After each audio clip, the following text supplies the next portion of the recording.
សង្ខេបរឿងផ្កាស្រពោនដំណើររឿងត្រូវបានចាប់ផ្ដើមឡើងពីក្រុមគ្រួសារអ្នកជំនួញមានទ្រព្យស្ដុកស្ដំមួយដែលមានឈ្មោះថាលោកប៊ុនថនជាឪពុកនិងមានកូនប្រុសម្នាក់ទៀតឈ្មោះថាប៊ុនធឿនគ្រួសារនេះបានផ្សារសាច់ភ្ជាប់ឈាមកូនប្រុសរបស់ខ្លួនជាមួយគ្រួសារយាយនួនដែលឪពុករបស់ពួកគេទាំងពីរបានផ្សំគុំឲ្យជាគូនឹងគ្នាតាំងពីនៅតូចៗនាថ្ងៃមួយលោកប៊ុនថនគាត់បានធ្វើដំណើរតាមទូកទៅឯព្រៃនគរដើម្បីលក់ស្រូវតែជាអកុសលជួបព្យុះភ្លៀងខ្លាំងក៏លិចស្រូវអស់ធ្វើឲ្យគ្រួសាររបស់គាត់ធ្លាក់ខ្លួនក្រជាដុនដាបដោយមើលឃើញពីស្ថានភាពគ្រួសារប៊ុនធឿននិងគិតពីអនាគតកូនស្រីខ្លួននាងវិធាវីផងនោះយាយនួនដែលមានចិត្តលោភលន់វង្វេងនិងទ្រព្យសម្បត្តិបនស័កក៏ផ្ដាច់ពាក្យប៊ុនធឿនពីនាងវិធាវីហើយក៏បន្តលើកកូនរបស់ខ្លួនឲ្យទៅណៃសឺតដែលជាកូនប្រុសរបស់អ្នកមានទ្រព្យម្នាក់យុវជនណៃសឺតជាបុគ្គលខ្វះសិលធម៌ពាលាអាវ៉ាសែ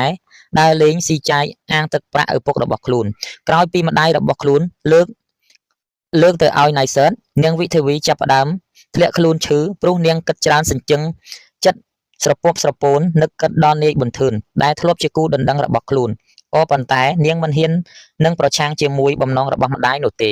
ស្ថានភាពជំងឺនាងវិធាវីកាន់តែធ្ងន់ធ្ងរទៅទឹកមុខស្លេកស្លាំងគ្មានកម្លាំងមិននឹកបាយទឹកគេងក៏មិនលក់ការដែលស្ថានភាពកូនស្រី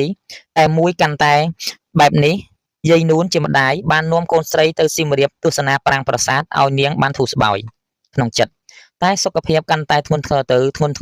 ទើបយាយនួននាំគ្រូពេទ្យមកព្យាបាលតែទោះជាយ៉ាងណាគ្រូពេទ្យមើលមិនជាថែមទាំងនាងក្អកធ្លាក់ឈាមថែមទៀតផងអស់ពីព្យាបាលតាមសម័យទំនើបយាយនួនក៏បានអញ្ជើញគ្រូមកធ្វើពិធីមានការស្រោចទឹកបញ្ជាន់អារក្សនៅតែគ្មានបានផលដដែល